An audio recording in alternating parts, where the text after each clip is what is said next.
Hello and welcome to the Doofcast, a film and TV podcast from Doof Media.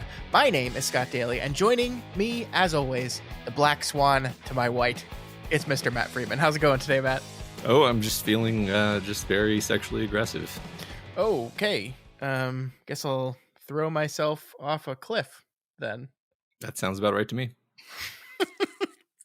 This week, our series Deconstructing the Films of Darren Aronofsky continues with the director's fifth film, 2010's Black Swan. We're going to be talking just about Black Swan today, Matt. We had a little bit of technical difficulties trying to get started here today. It took about 45 minutes to resolve those, so it's late at night and we're tired, and we're gonna do it. We're gonna do it. We're committed to this episode. We want to have this conversation, but no other topics for us this week.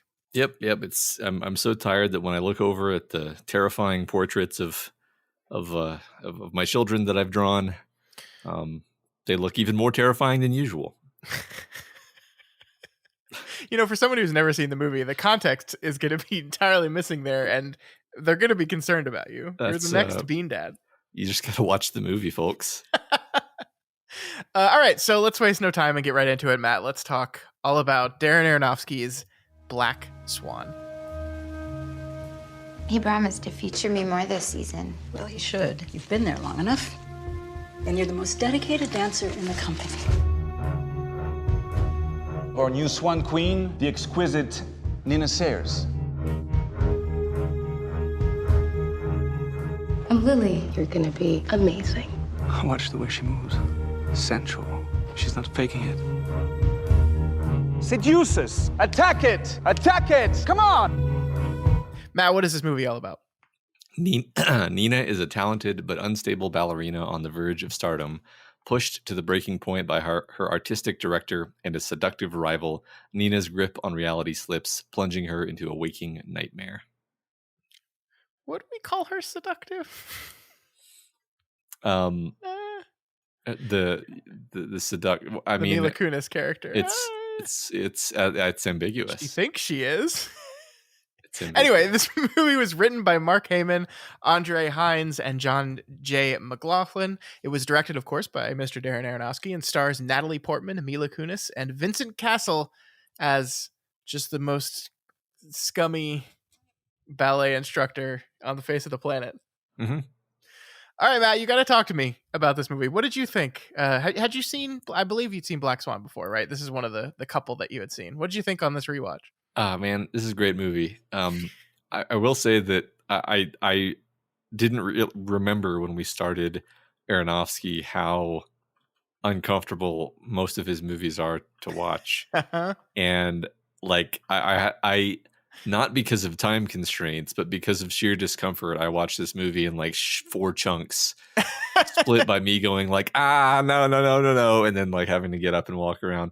And like, I don't think I'm like the most squeamish person in the world. We talked about this on The Wrestler too, where it's just, and I mean, several of his movies really, he just has a way of shooting injury that just makes it so incredibly unsettling. I don't know why I start there, because I guess that is an important part of the experience of watching the movie. But overall, I think this is one of my favorite of his movies because it just, everything is working. It's this intense, focused nightmare for its entire runtime. The performances are incredible across the board. It's full of these little amazing touches that really are kind of what he's the best at as a filmmaker, just having everything to come together. And I don't think I'd watched this movie since the first time I saw it, but I enjoyed this rewatch for sure. What did you think? Yeah, I'm right with you. I love this movie. I think in our introduction to this whole series, you called this out as a horror film, and that is exactly right. This is Aronofsky doing horror, and he's really good at it. He's really, really good at it. I think, I always in my head have kind of taken this movie and The Wrestler and like matched them together, not in like style or tone or anything, but in theming. Like, these are two movies that are about a performer basically giving everything and giving their lives to the performance. Like, they both kind of end on the same note, right? You have a guy or a woman standing atop something ready to essentially leap to their death. But this to me, all I was listening back to our episode about The Wrestler, and like this to me is everything that like I want from Aronofsky, but telling the type of story like The Wrestler. Like it's like, let's do The Wrestler Aronofsky, but this time go full Aronofsky on it. And so he takes this concept of seeking perfection and a performance and of finding meaning through the art that you do and the characters that you play, and then he turns the Aronofsky up to 11. And it's just like, yes, fuck yeah, this is everything I want from you, man. Like, this is great. To make more of this, like, as much as I like The Wrestler, and we have so many positive things to say about The Wrestler, it's like, this is your lane. This is what I love about you. I want you to explore this space as much as possible. And I was completely blown away by this film. I agree with you. It's a very uncomfortable film to watch, both the kind of gross out humor. I think not humor, the gross out scenes. Ballet is a perfect vehicle for this, right? Because Jesus, the things these people do to their feet, ugh. Yeah. But also like for whatever reason, the image of this film that's scarred into my brain is Natalie Portman waking up, beginning to masturbate, and then looking over and seeing her mother asleep in the chair next to her. Yeah. It's just the thing that I will never get out of my head for some reason. Like, no, that is horrifying. Yeah, it's so good at making you uncomfortable in so many different ways and getting you into this character's mindset. Mm-hmm. It's so intense, and I mean, I don't know what it is exactly, but there's something just incredibly viscerally engrossing about the way it's shot and like kind of the darkness, like the visual darkness of it, the way he plays with darkness and light in the shots. Like I really, it's a very simple scene, but like I've got a few favorite scenes in this movie, and maybe they're like surprising because I mean some of them are the big sort of operatic ones, but some of them are just, when she's walking down this corridor late at night and it's dark and there's like overhead lights that are sort of not evenly spaced and it's sort of like hazy and out of focus, and you can't quite see the woman who's walking toward her. And then when they pass each other, you see for just a second that it's like it's Natalie Portman, but she looks all hot and seductive. Mm-hmm. And she passes herself, and it's the whole movie has that sort of nightmare tone to it where you're not really sure what's real and the character's not really sure what's real, and that it's just so intense and uncomfortable. Yeah. And I love it. I love it too. I mean, I think he's so effective at that kind of stuff. One thing, I listened to this movie on my headphones. I was watching on my phone. Sorry. But I had headphones in, and that made me appreciate the sound in a way that I had never appreciated before. Mm-hmm. In many ways, like there's this constant refrain throughout the film of like breathing, and I don't know where the breathing's coming from because I don't think it's diegetic. I think it's just he like mixed breathing into the sound mix, just like to ratchet up the uncomfortableness of the scenes. It just happens a lot. The other thing though was just the effects of the sounds. Like one thing is wonderful scene when Natalie Portman is home practicing, and we do like a close-up shot on her foot in the toe shoes, doing the spin and jumping up on the toe and then spinning and then coming down, and just like the way the sounds of that are emphasized, just like is kind of terrifying in a way. I also felt like he used like the idea of like beautiful movement and grace versus like not having it really effectively. Like the first time we meet the director of the ballet, he comes into the studio and he's like clomping, and it's like the sound mix was like turned up for this moment because he like comes clomping into the studio and he's like, there's no beauty to it there. It's just like just blonk blonk blonk, like just walking. And like I really think that's another intentional choice of like drawing the line between which would like this is, a character trying to achieve perfection and beauty and all these things, and here's this guy that's just like bonk bonk walking in like completely with no grace, with no poise, with none of that. Just you kind of are told how to feel about this character before you even really get to know him. Yeah, that's for sure. I agree with all of that. There's also, especially later in the movie, there's this sort of fluttering of bird wings sound Yeah. Hmm. that is used, but it's not just used when, something overt like her sprouting feathers is happening, especially toward the very end. It's just like, and it's a very sort of like harsh. I don't know if it's like it strikes me as being like a compressed sort of flickery sound. It's like an uncomfortable, scary bird flapping sound, Yeah. if Yeah. that makes sense. Um, and I'm trying to think. There was one shot. So I guess I want to tie together two things I wanted to mention, which is, isn't the guy on the subway who's creeping on her the same guy who's on the subway creeping on Max in Pi? I, I think I think so. I think it's the same actor, and he's wearing like a full suit in both movies. You know, now that you mention it, I can see it. I did not put that together in my head at all, but I think so. So this is just a being that lives in Aronofsky's subconscious, I suppose. I guess, yeah. But the thing I was going to say about that is that he, like, when he's making his little jerk off sound, it like cross cuts that with her repairing her ballet shoes, and it sort of the sound rather. So like it cuts to her repairing her ballet shoes, and it's the Yeah. same sound, right? Hmm. So there's a lot of fun with these like staccato, sort of scraping, uncomfortable sounds in particular. Um, Yeah.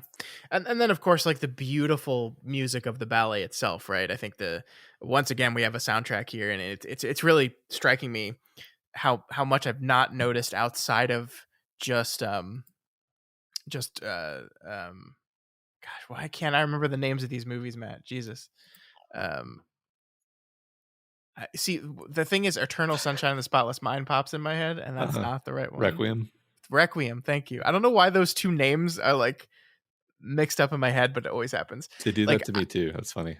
Requiem for a Dream, like the music is very distinct and noticeable, and like part of what my like I know that movie about, and I've never really thought about the way all of Aronofsky's films operate that way. And this one, obviously, like he's using the kind of classical music, he's using ballet music, to everywhere in the soundtrack, and I think it's really really effective, especially the ways in which like we, I love.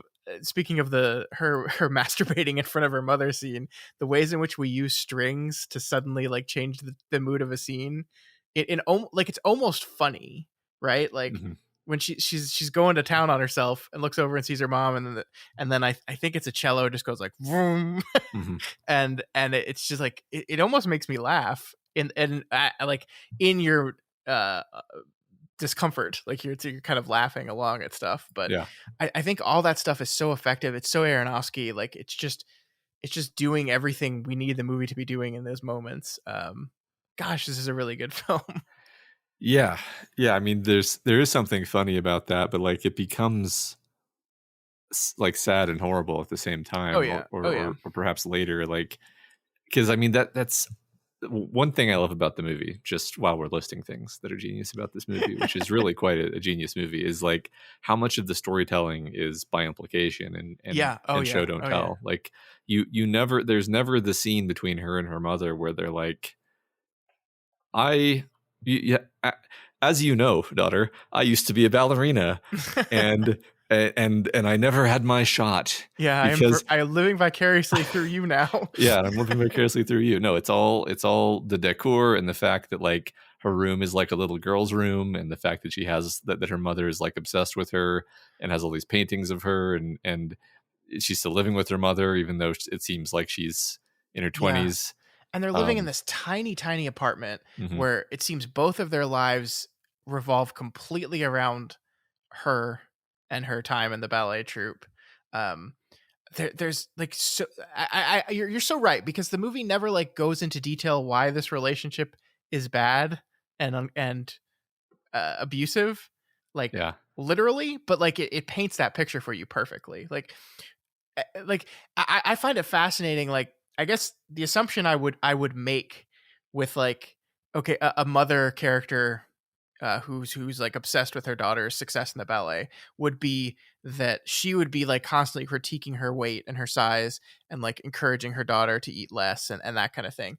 But I think the fascinating thing about this is like she buys her the cake, right? The cake scene was so interesting to me because she buys her this cake, and when Natalie Portman's like, I can't eat cake right now, Mom. I'm like I just got cast in the lead of this ballet, and in fact I need to lose weight in her mind. Like we, by the way, Mhm. the way the movie shoots the purging of her bulimia as just Mhm. like so like matter of factly and like Yeah. not a surprise reveal at all, but just like, yeah, this is something that she does, I think is brilliant because Yeah. it immediately brings you into this world, and again doesn't like hold your hand. It's just like, yeah, this is what she does.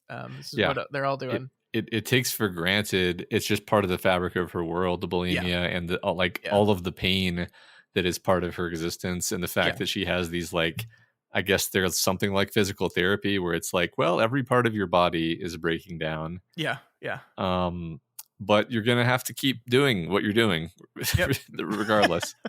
Yeah. So anyway, like her mom buys her this big cake and like wants her to eat the cake, and she's like, "No, Mom, I'm not going to eat cake." And then her mom like flips a switch and just is like, "Well, fine. If you're not going to eat it, then we're just going to throw it away." And it's like, "Oh my God, you're Yeah. the adult. You're the parent in this situation, and that's how you're behaving."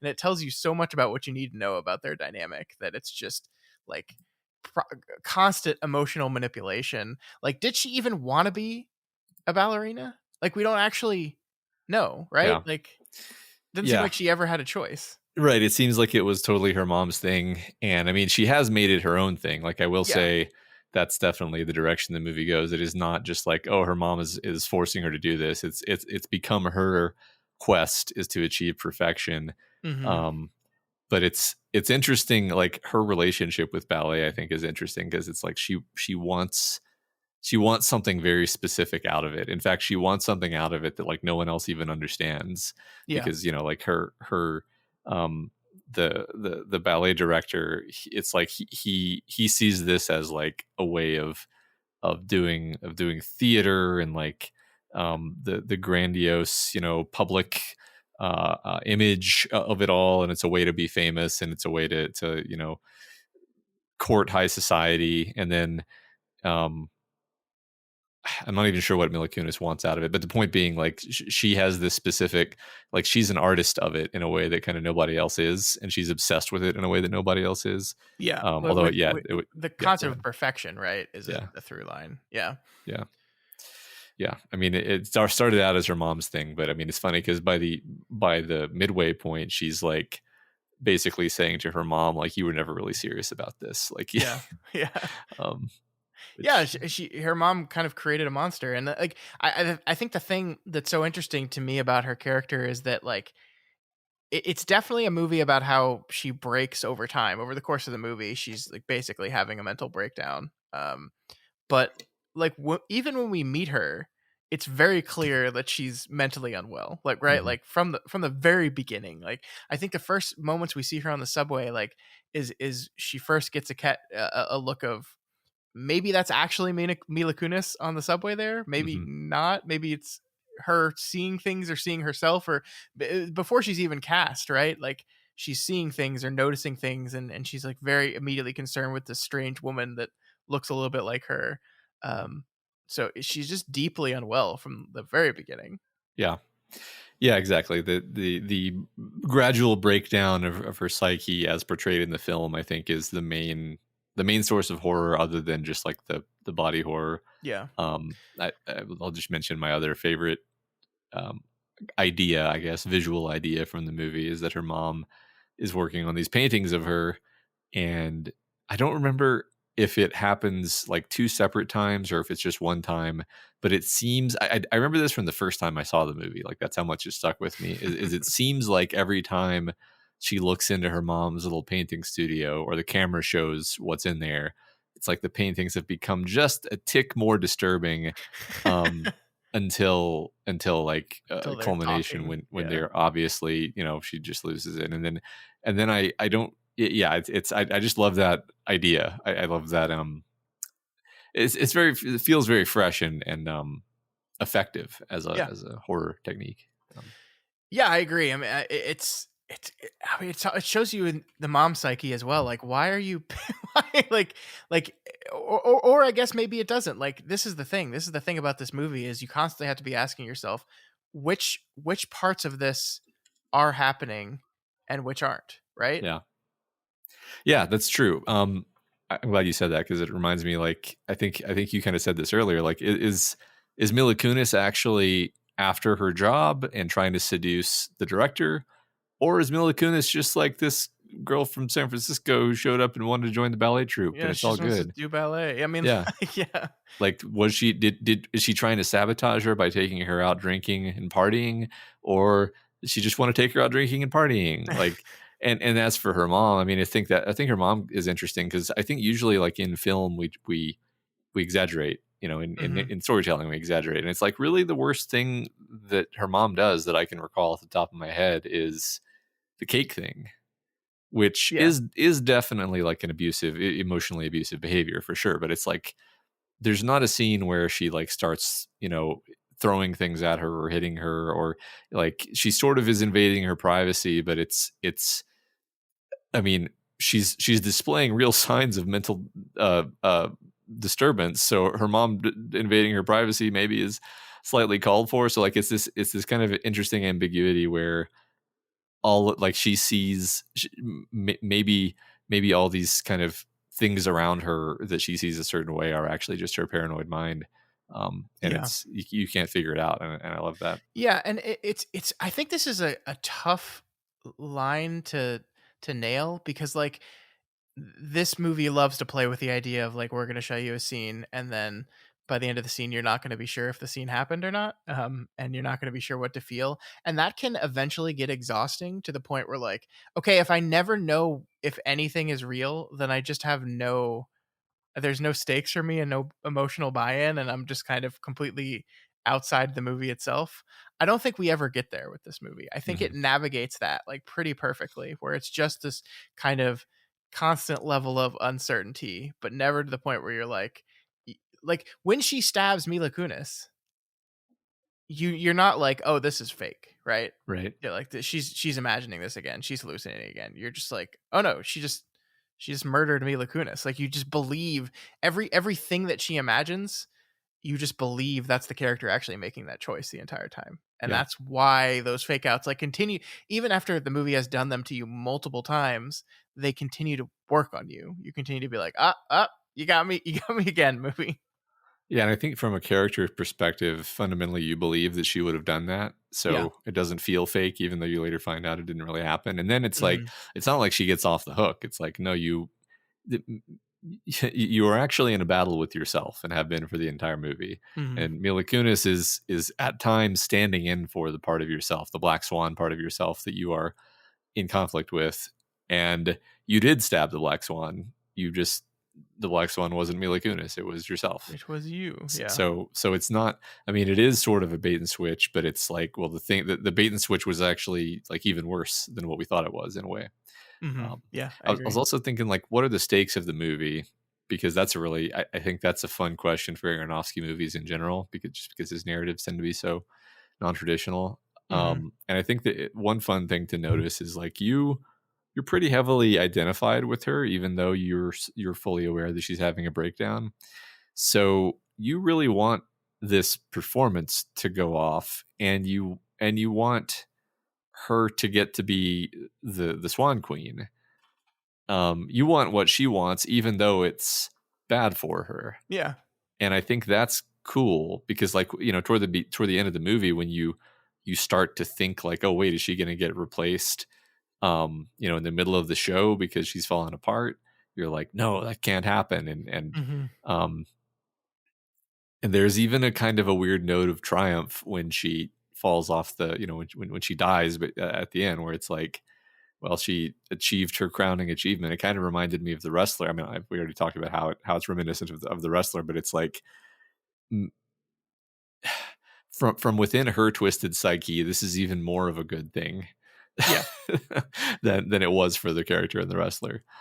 Yeah, well, I mean, it simultaneously. This is why I love the complexity of this movie. It simultaneously serves as, you know, we have this definition of perfection that she had, and to her, perfection was nailing the steps, and to the director of the ballet, perfection is not just nailing the steps perfectly, but embodying the character, and that's kind of what she's trying to do. You know, she's very good at being the White Swan, is continually kind of transforming and working towards transforming into the Black Swan.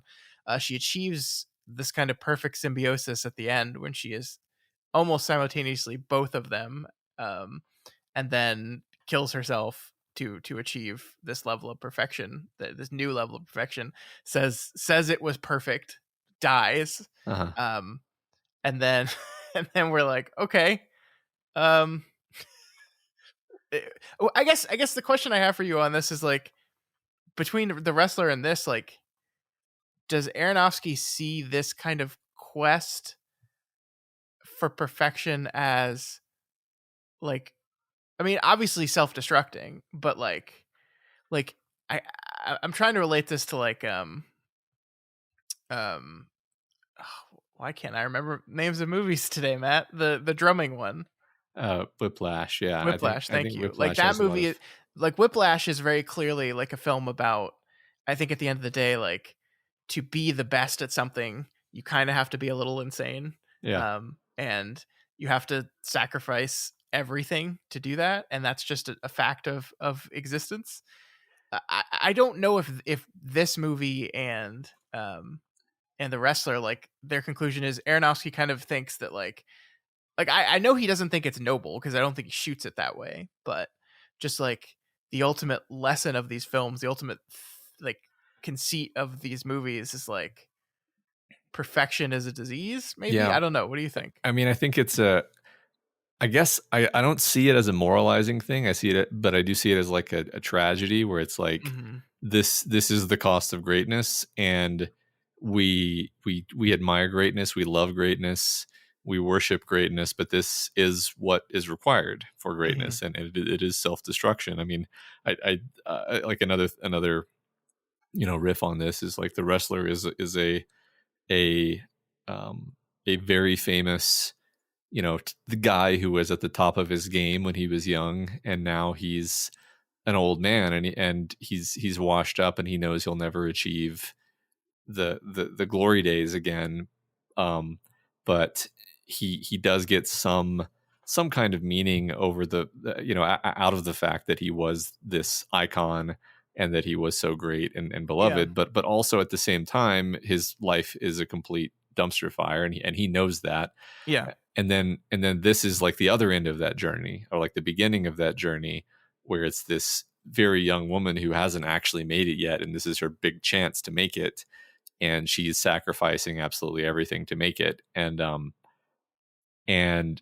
like in both cases we admire their devotion, and obsession even, but at the same time we see the cost of it. And I think we're supposed to I honestly think we're just supposed to be left feeling kind of conflicted about it. And I feel the same about Whiplash. Like I have like I wrote an article one time where I just sort of took the devil's advocate position that uh, the bad guy in that movie is actually not a bad guy. And I don't, and the thing is, it's like, do you actually believe that? It's like, well, I think I think it's a viable interpretation. I think what that movie is saying is basically it's agreeing with this idea that like greatness requires that kind of self-destructiveness. And you're just being like, in the language of these movies, like you're just being kind of childish if you say that self-destructiveness in pursuit of greatness is bad, but then you don't follow through by saying, so I guess we should be okay with nothing ever being great again. Like it's you can't have one without the other is the idea. And I love that, with the idea that like her mom like completely has controlled her life, treats her like a child still, control, like, to the point where she like sees a stick in the maintenance room of her building and like grabs it, like, oh, I could use this to block my door later so my mom can't get in. Like, this is what's a wild thing.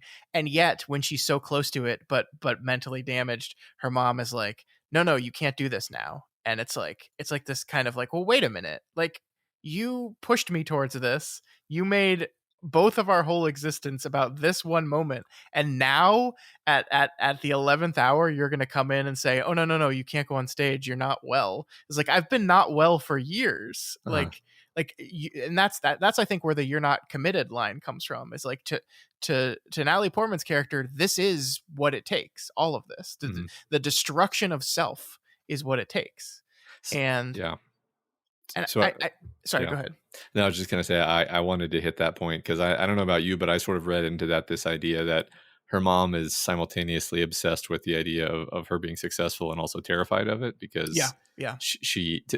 then she'll be fully surpassed by her daughter. And then it's like, yeah, the greatest irony of wanting to live vicariously through your child, but at the same time knowing that if that happens, like, it's her success and your ultimate failure. Yeah. right. I love And that. I think that's there. I mean, the very last, not the very last, one of the last shots of the film is she looks out in the audience and sees her mom there, and her mom has this expression that's like, I mean, it's a very interesting expression because I think you can read into it, you can project onto it, really. Like what is that expression? Because you could say she looked stricken, she looked like she just saw something dreadful, and you could say like, oh my god, she's bursting with pride, she's on the verge of tears with love and pride for her daughter. Like I think maybe all of that is in there, actually. Yeah.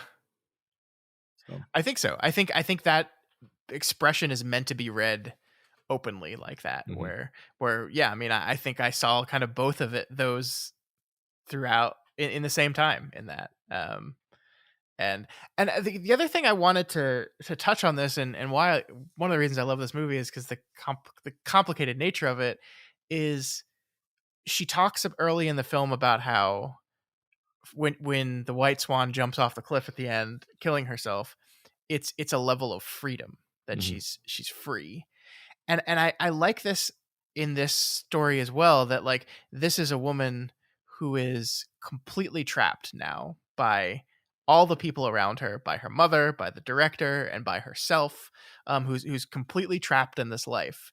And so her method of like greatest perfection, her greatest achievement, is also something that frees her from all these people and all these things. Like the part at the end where he calls her his little princess, like, so fucking great. Like just a perfect kind of wrapping up of everything she feared or we feared for her about who this guy is and what he does, and that her end point is exactly what Winona Ryder's end point is, that like 20 years down the road she'll be used up and he'll be done with her and she'll walk in front of a car. Like we see the end of her story right there in that character, and she escapes from that. I mean, I'm not saying like suicide good, right? Like that's not what I'm saying, but like the idea of that leap as a grasping of one's freedom in a world that has been basically managed for you by one person or another your entire life, I think is there in the movie. Yeah, I think you're right. I'm trying to remember, and I'm failing, but I when he first walks into the practice studio, the first time we see him, and he just summarizes the plot of Black Swan or of Swan Lake. Swan Lake. Yeah. Of course, the first time you see the movie, you're just like, okay, we are being told the plot of Swan Lake. And then this time, knowing the plot of this movie, I immediately saw like, oh, he just spoiled the entire movie. Yeah. And it in a way that I think very much fits with what you just said, where it's about like this tragedy and star-crossed fate of this poor girl, who I don't remember, again, like the wording of it was very precise, where obviously the first time you watch it, you're just like, yeah, that's the plot. And then the second time you watch it, it's clearly saying something about the story that is being told here. Yeah, that's. Yeah. I mean, the director is essentially playing the evil, what is his name? The evil magician character. So like, I think so much of the effect of like sometimes when we see him, it's like interspliced with like imagery of that guy. So like the movie's not subtle with that at all. Like she's been cursed with this thing, and she's freeing herself from that curse at the end. and also like she, in her worldview, she sees Mila Kunis as the Black Swan in this story. But then we kind of realize like, well, she needs to find in herself the Black Swan. I think it's so interesting though, because like you as the viewer, or at least me, maybe I have a simplistic mind, but like I want to see her succeed at finding this darkness in herself and like awakening that part of herself, because Yeah. she's not happy as this like repressed girl who lives in this tiny room with all of her stuffed animals. Like she finds that existence stultifying and exhausting, but she doesn't know how to break out of it. And over the course of the movie, she does kind of break out of it. So it's like this, it's this, it's a coming of age story, except like the only way to come of age in this world is to die, I guess. Yeah. Yeah. It's Essentially, the only that's depressing, but I mean that fits with Aronofsky too, and I think you're right that you kind of want to cheer for the characters even if they're doing things that are ultimately destructive. I mean, I think that's in Requiem for sure. Like there's parts where these guys are setting up their drug trade business, and you're like, yeah, it's probably gonna end bad, but look, they're being successful, and I'm yeah, kind of happy for them, and, right. and like I want them to succeed. Yeah, there's all those parts toward the end where they're trying to get the heroin, and you're like, come on, get the heroin, guys. Yeah. you can do it. You can do it. Yeah. I mean, I think that's he's playing with those emotions and this idea that I think the best storytellers understand the power of like stories make like driving your empathy to like a ridiculous degree, to where like in real life you would never like support this person or want them to do that thing, but like if you position them as the main character in a story, you're just gonna almost immediately be on their side, and you can play with that and push that and really inspect that. And I think that's something Aronofsky does so beautifully, especially in this one, because I mean, like, I want her to do a really good job at the ballet. I do.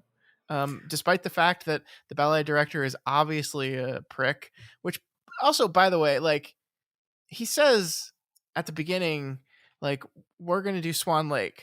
I know it's like the thing everyone does, but we're going to do it differently. We're going to strip it down. And I don't know, man.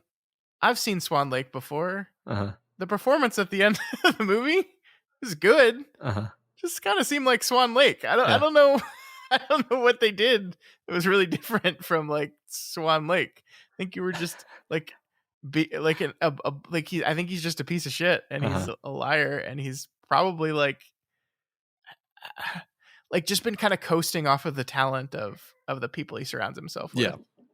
I mean, I agree with all of that. Like, there's nothing about what he really does that strikes you as like, oh, he's clearly a genius. It's like, yeah, no, he's this guy who's in this position of power for whatever reason, and probably just good at politics and schmoozing and raising money.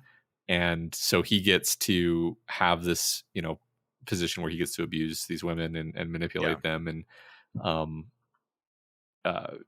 play these mind games with them. Like, the first thing we see him do is he walks around while they're practicing and he touches the women and then says, those of you who I touched, go to your normal rehearsals. The rest of you are the ones that I picked. And it's just like, okay, there's no reason to do that other than to just mess with their heads and enjoy the power you have over them and how much they need your approval. And that's, like, he's definitely a huge piece of shit. I mean, it's interesting, like, in the cultural moment where this came out, it's not like we weren't aware as the movie going public that men like this existed. But I feel like since the movie came out, in my mind at least, I have just switched from thinking like, yeah, there's some real pieces of shit out there, to just being like, yeah, any man in that position is abusing it. Yeah. I mean, we've just seen countless instances of it in real life to the point. Like, I completely agree. It's just like, that is the base assumption, and then I will be pleasantly surprised if it ends up not being the case. I agree with you. I think that's one way in which the movie kind of, I guess, maybe was before its time, but also of its time, because this has always kind of existed. I think he's I hate him so much, and I love the way the movie does this though. Like, I love the way the movie again subtly demonstrates some of these things. Like, when she gets the role as the Swan Queen, like, what does she say when she calls her mom? Does she say, "I got it"? No. That, like, "I got the part"? No. She says, "He picked me." Yeah, yeah, Like, he has so, like, manipulated these women into thinking, like, everything he gives them is a gift that he is bestowing upon them. It's not something they earned. It's not something they deserve. It's not something they worked really hard for. He picked me. That's what it is. A completely passive. He picked me. I didn't earn this part. It's not my part. He gave it to me. And like, that is such, like, in just those words. And again, as you pointed out, like, the movie doesn't like stop to explain any of this to you. It's just all there. And Mhm. it's really wonderful. Yeah. I agree. I noticed that that too. That was great. Mhm. Um, so totally unrelated to this, I was just thinking about the CGI elements, and as I was going into this movie on this viewing, I was on the back of my mind thinking, like, is this going to look dated and corny? And it didn't really at all. I Mm-mm. didn't think, like, it it's actually interesting that it doesn't come off as corny, because it's not terribly restrained, actually. Like, at the very end, I mean, when she, She has gets a the swan neck, she right? has the swan neck, and she has the feather stippling, and then later she just has the feathers. I think the reason why it's not corny is because it's just creepy and scary, and it serves whatever scene it's in, Yeah. um such that it's not just like spectacle. Yeah, um well, and it's not going for photorealism, right? It's supposed to be otherworldly and yeah, uncomfortable. So, like, even if like there's some uncanny valley happening, and some of it that's deliberate. So yeah, I think it looks really good. I also think like the lighting and the cinematography just really help accentuate it, and not like, it's not like the way this movie shot, the color tones of the film do, like, it's dealing with light and shadows in a lot of ways, right? yeah, And of course mirrors, gosh, the mirrors are everywhere. um but yeah. I just think that, like, you know, I don't think we were talking about this before we started recording, but like, yeah, it's not that CGI has gotten worse, right? It's better. Like, Hmm. it's cheaper and better to produce these images in a computer these days. But it's not just the images themselves; it's how you composite the images in the film. Right. And I think so many movies are just lighting themselves very flatly, and so you just stick a computer image in this kind of flat lighting thing, and it just looks off.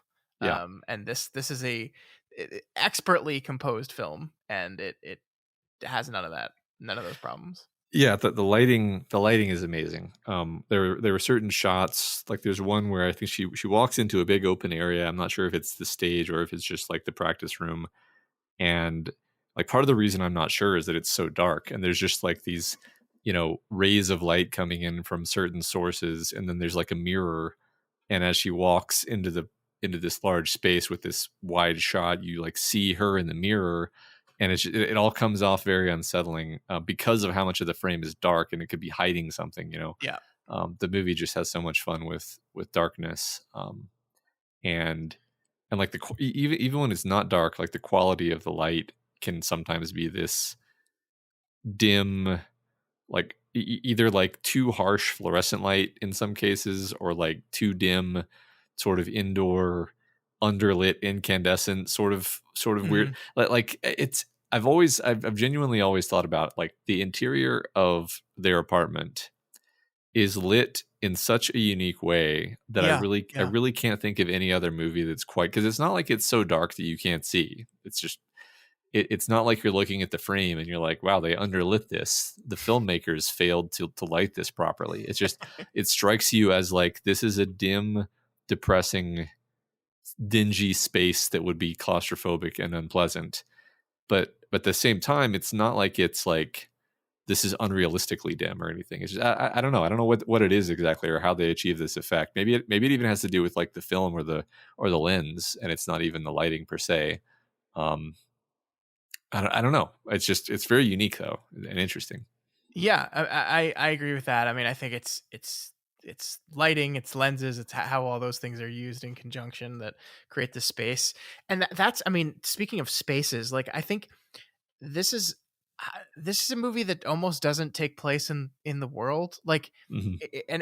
again, I think this is all very intentional, that like to Nina, her world is that tiny apartment and the ballet, and basically everything else is superfluous. Like Mhm.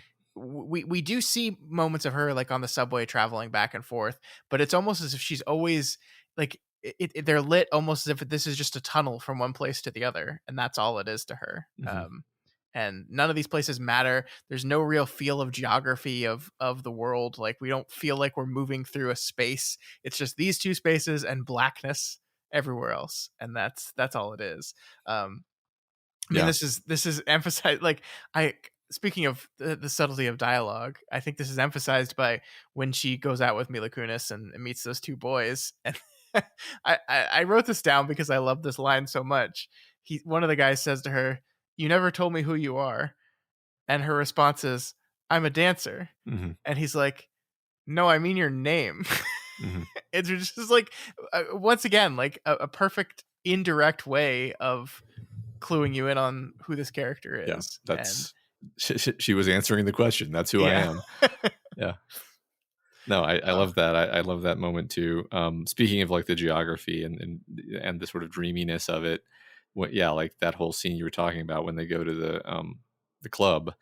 It's not that there aren't interstitial moments of like they're in the cab on the way home, mhm. obviously, although it's unclear whether Mila Kunis is even actually in the cab with her.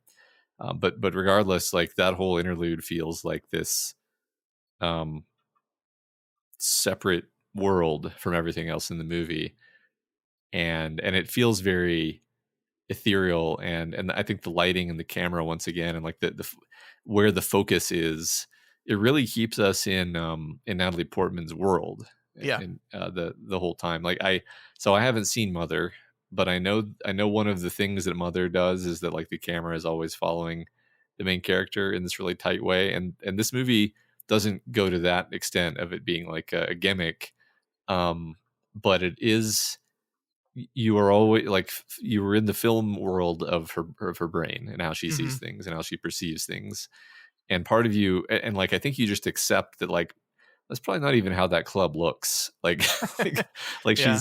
she sees the club this way because this is her sort of exploring her black swan self, and so the club is this like dark place with these, you know, sexually aggressive men, and I, I, I'm not, I don't know if I'm coming across correctly here, because it's not like I'm saying definitely that didn't happen that way, but I think we're so in her head that every choice of how that scene is portrayed is like this is how she sees the world. It's like dark Yeah. and scary, and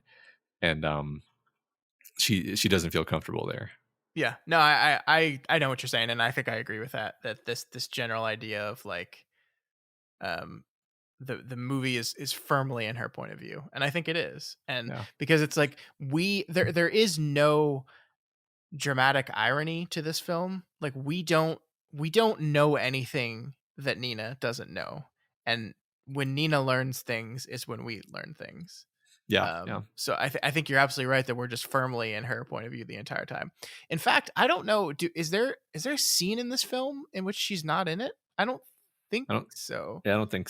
Yeah. I don't think so. Yeah. So yeah, I mean, I think that supports exactly what you're saying there. That this is a movie entirely in her point of view, entirely how she is experiencing and seeing things, and we're, because the movie has kind of led us to doubt some of what we see. I think you're absolutely right that we just assume that everything is her view on the world. And it's a fun game because we said that the part with Mila Kunis kind of coming home with her, didn't happen, or maybe did happen, but like the movie plays loose with that, because there is, I think, an interpretation of some of these scenes with Mila Kunis that she is out to get her part, and Hmm. she is, specifically taking her out to get drunk there to try to fuck her up, and then like just lying to her about what happened because she's just trying to fuck with her head.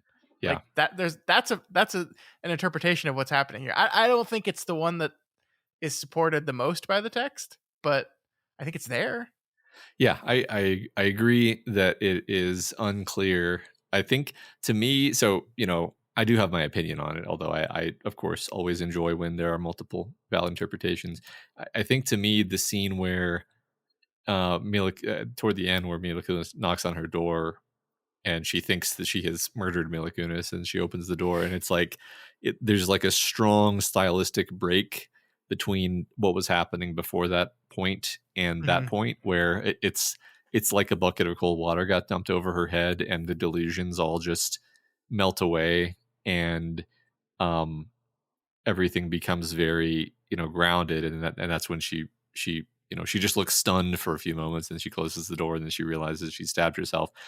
But then after that, it all goes back into fantasy, right? She has to finish the ballet. um so that kind of, the reason I bring that up specifically is that, like, in that scene, Mila Kunis seems so, like, genuinely warm, like, I'm so happy for my friend. Yeah, like you And killed it. Like you did something incredible up there. Yeah. yeah, you did something incredible, and I'm proud of you, buddy, sister. And it felt very heartfelt, and that was one of those moments where it made me, for me, that was almost the answer of, like, is Mila Kunis actually secretly gunning for her job? And it's like, probably not, and if she was, it wasn't so nefarious that she's incapable of, like, noticing, like, hey, you're amazing. Yeah.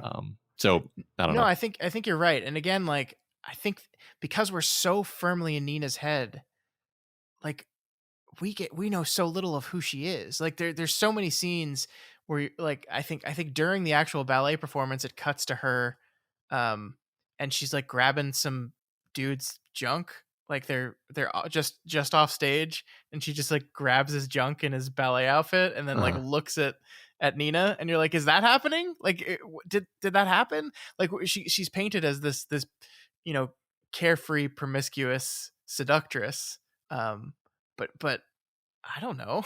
Yeah. I don't think entire, maybe a little bit. I mean, comparatively to Nina, sure. Everyone, the compared to Nina, the Pope is a seducer. But Yeah. like, Right. Well, yeah. I mean, who is the Black Swan, the Mila Kunis character in this movie? We never really get to see who she is, except for, I think you're right, that sequence felt different and distinct, and like, yeah, I think she just they're all like in this world, they're all kind of competing with each other constantly, right? So Right. like these are women that are like friends but also competitors at the same time. But no, I felt that was the most genuine version of her we've seen. Yeah. I think a lot of what the movie is doing is showing that Nina is projecting, like, hypersexualized fantasies onto Mila Kunis. Yeah, the thing And she wants to do, but yeah, she's sort of scandalized by her, but she's also like, I want to be like that. Like, I want to be her. I don't want to be stuck up and have stuffed animals.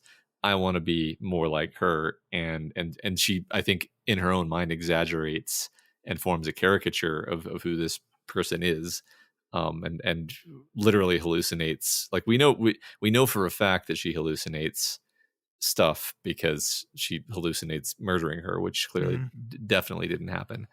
I'm actually, after this viewing, it's stuck in my head, like, what actually happened when she went to see the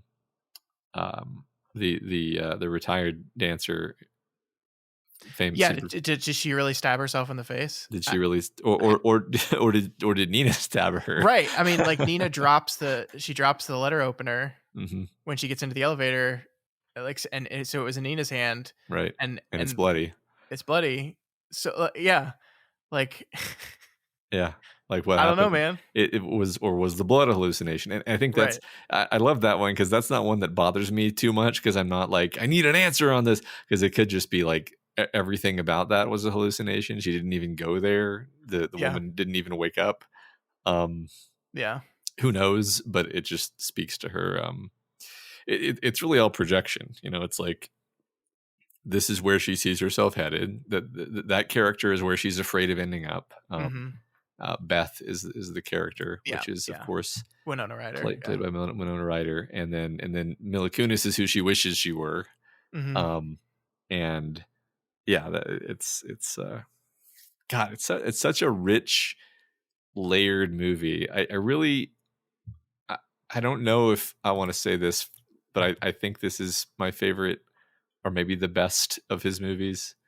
Yeah, I mean, we went into this with me saying The Fountain, and I still really love The Fountain. I really do. But I appreciate this movie on a whole nother level of like, he's really knocking it out of the park here. And I feel like I'm leaning towards this movie right now. I think The Fountain is beautiful in a very different kind of way. But I just like, this is my shit. This is like the kind of creepy, uncomfortable, uncertain, ambiguous, but still thematically profound type of exploration. And again, I know we've talked about it a lot, but the camera work in this movie is so good. Like I really love how it shoots her.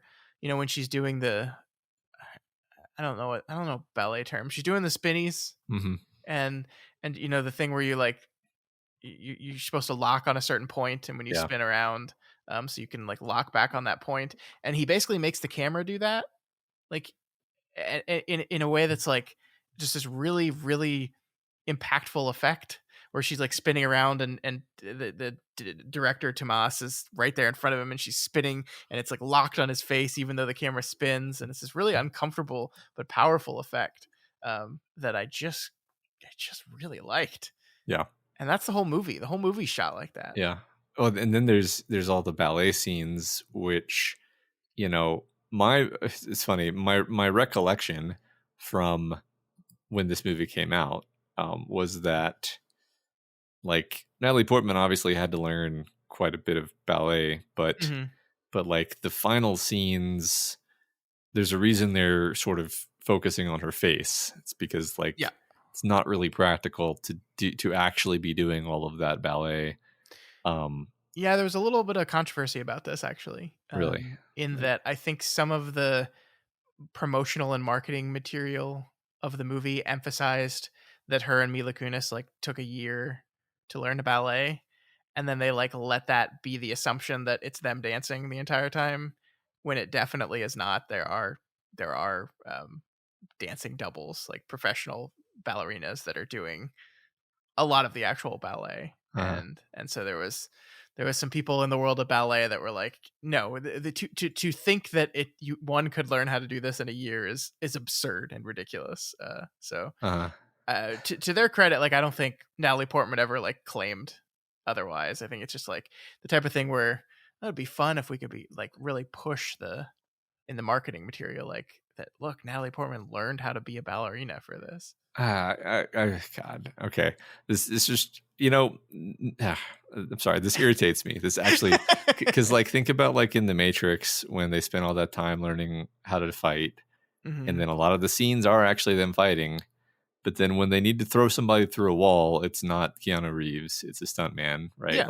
Like, so that's what they did. Like, obviously it's Natalie Portman for a lot of the movie. And then in scenes where it's like probably not something that she could pull off as being like world class, then they used a body double, and it's fine. It's fine. She's obviously doing a lot of really hard stuff that I certainly can't do. So no, she did a really good job. But yes, there's definitely also professional ballerinas doing their thing. Next, you'll tell me that she didn't actually have horrible adhesions between her toes, and that was just some kind of special effect. Can we at the end of this conversation talk about ballet for a little bit here? It's beautiful, obviously. Like I have, like we talked a while ago about opera, and I've never been to an opera, but I have been to a ballet, and I like it. It's beautiful dancing. It's really fun to see. Why do we do this to people? It's so bad for you. It's so bad for you. I think ballet is like the perfect topic to make this movie about, right? Sure. Like, it's interesting. He's done wrestling, which is very destructive to the body, partially Mhm. because of the drugs they have to take. Um, and then he's done like mathematics, which is obviously not a physical thing, but it's this obsessive thing where in order to be really good at it, you have to be monomaniacal about it, and Mhm. it's self-destructive. But I think ballet kind of takes the cake for just really unhealthy demands it places, especially at the highest levels. And it just looks so painful. There's something that just looks, even just doing it correctly, not even Yeah. focusing on the body horror aspect of it, with the plies and everything, it just looks painful. Yeah. You're not but like that the irony of it is like that's part of it, right? Hmm. Is that like it's because it's painful and hard Hmm. that it eventually becomes beautiful. Like I think that's so fascinating. I do have a question about ballet shoes though. Uh-huh. Why? Because it hurts more, I guess. I don't know. It's Like very weird. like I've watched a YouTube video of a ballet dancer, like get a new pair of shoes and break them in, Hmm. and I'm just like, now certainly there's a way of manufacturing these shoes Uh-huh. where we don't need to take all these ridiculous steps to break the shoes in. Like the first thing they do is like rip the sole out of the shoe, Uh-huh. and it's like if that's the case, why are we putting those in there? Uh-huh.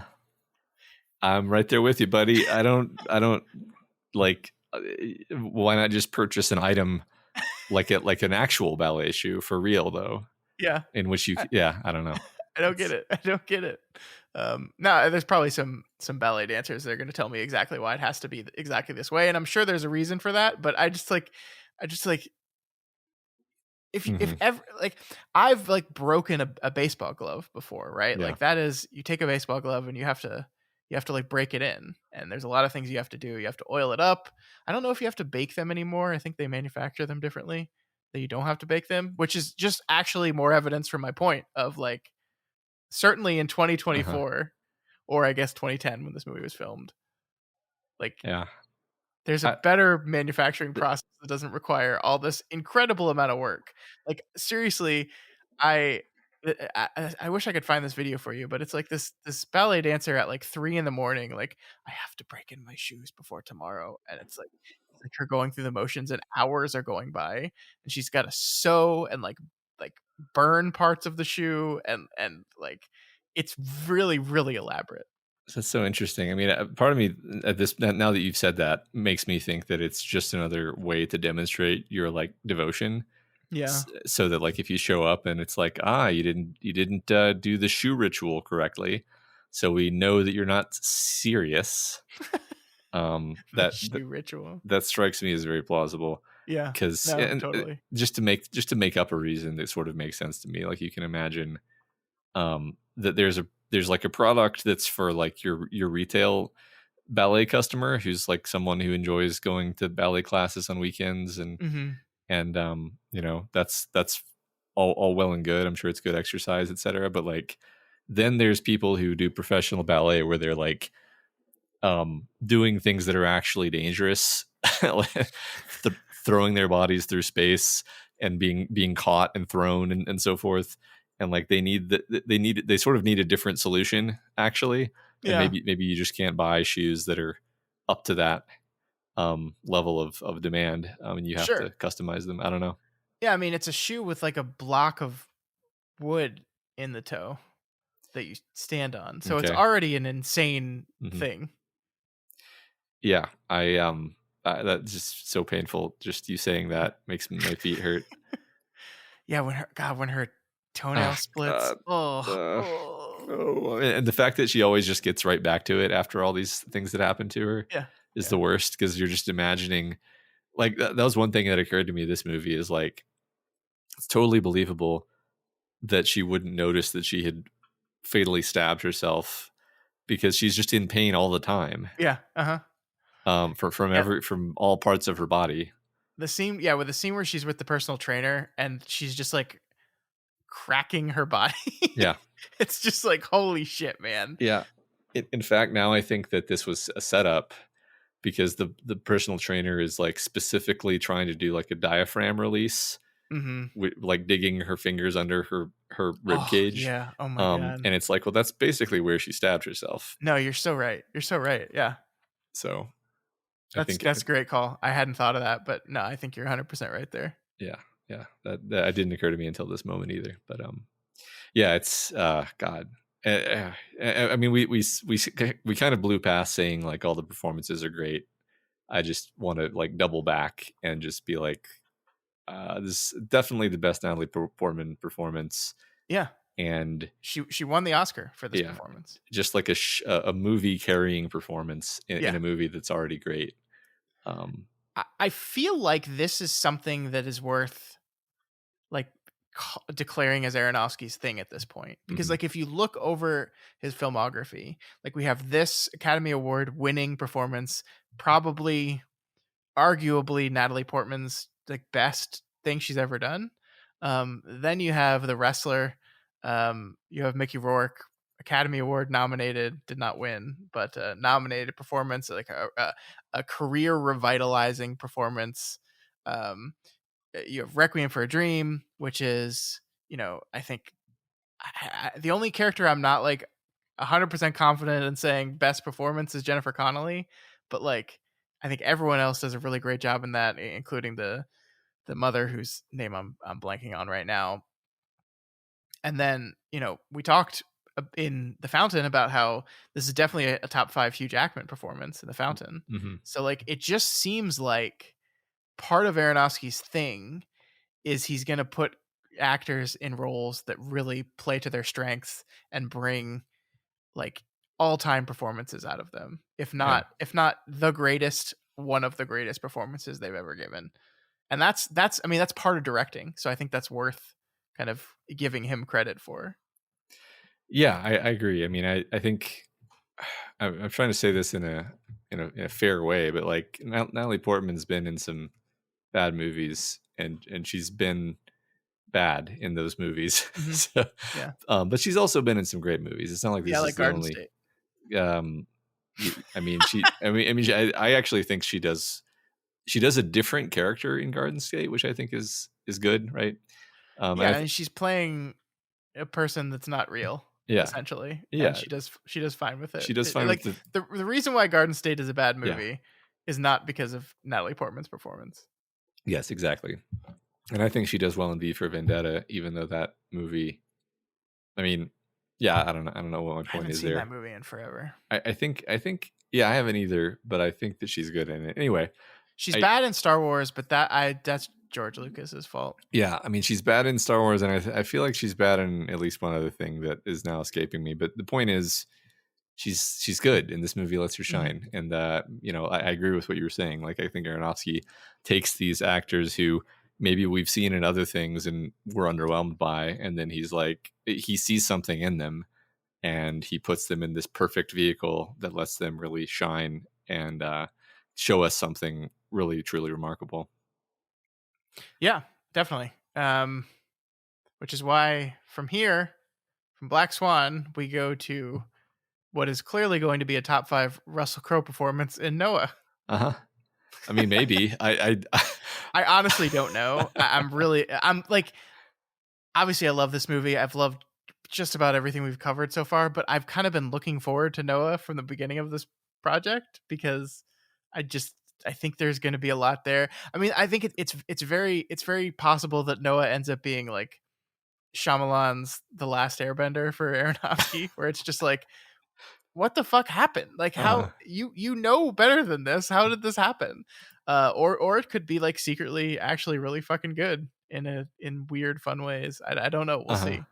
I feel like we're gonna have fun no matter what. Yeah, no, I think that's definitely true. So yeah, that is going to be our next episode of the series, and our next episode of the show. We're going to be covering Aronofsky's Noah. That movie came out 4 years after this, so I think Aronofsky, like we've done some directors that are like pretty regular, like clockwork, like every 1 or 2 years. We have some that take some time between projects. Feels like Aronofsky is definitely the latter of that. He kind of like picks and chooses very distinctly and importantly. I mean, his career has been going since 99, I think was a Pi, and he's only made 8 films. So yeah, Yeah. Well, we talked also about his career having some ups and downs box office wise, and this movie on a budget of $13 million made $329 million. Yeah, that's a good point. Yeah. This movie was enormous. It was so big. Yeah, I think that's maybe out of all the movies we've ever talked about on this show, the biggest multiplier. I think so. This for whatever reason, this broke out of because this is a Fox Searchlight picture, I think, just like The Wrestler. But this one broke out in mainstream, and it wasn't just because of the Oscars. I mean, that's definitely a part of it, but it. I remember the year this movie came out and the number of people talking about this movie. Yeah, me too. I remember it being like I know a weird amount about the making of the movie, and it's like, why do I know this? And it's like, I think people were just talking about it. I think it was popular. It was popular. This was in the before times when people had to sort of collectively decide on what was going to be popular. Yeah. And this was popular. Yeah, I agree. And I'm happy. I'm happy about it. Me too. I think here's what I think. I think everyone secretly really likes horror, and they just need a good excuse to watch horror. And this being a more prestige-y, elevated, oh, it's about the ballet type horror, allowed people the excuse of checking this out. Yeah, it's my theory. I think you're right, and I think psychological horror gives people permission to. Also, it's interesting. Psychological horror is probably one of the best genres. I'll just say that and get that out there. And genre tier list, definite S. Right. I mean, what psychological horror movies are there that aren't really good, right? Mm-hmm. I mean, there's definitely some, but no, I get your meaning. But there just aren't that many of them. How many? What was the last psychological horror movie you saw in theaters? I guess probably Civil War. But okay, so I guess the problem I have with that as a genre is the definitions of it. Where do we put the fences around what a psychological horror film is? Because I mean, I agree, Civil War was psychological. It was horrifying, but I wouldn't put it in the same.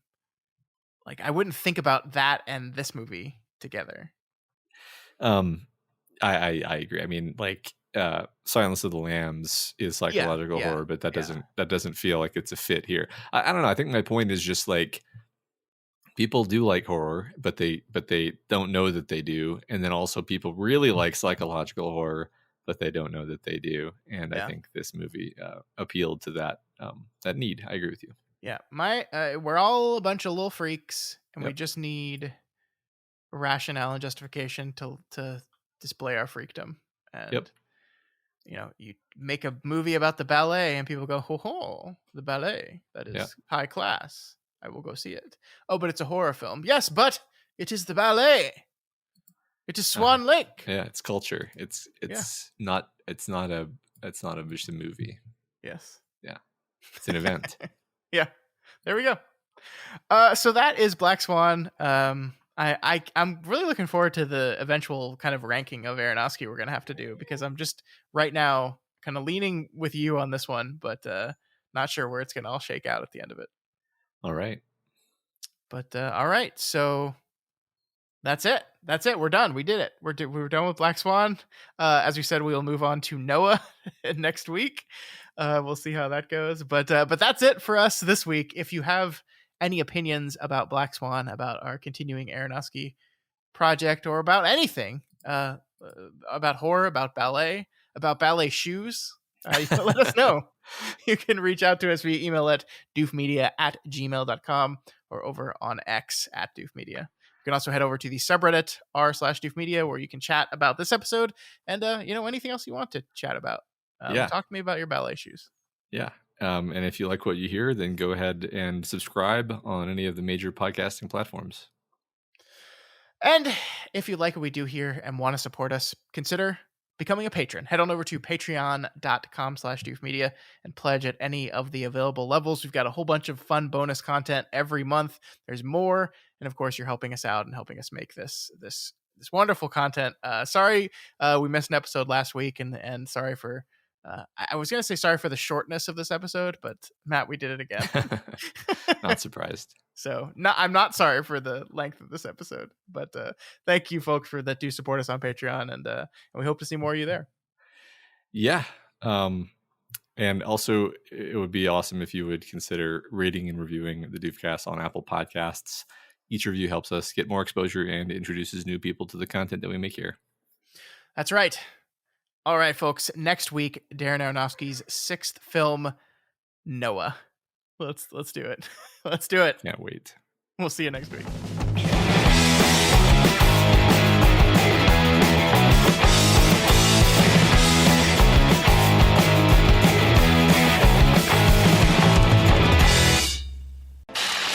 My name is Doof, and you'll do what I say. My name is Doof, and you'll do what I say.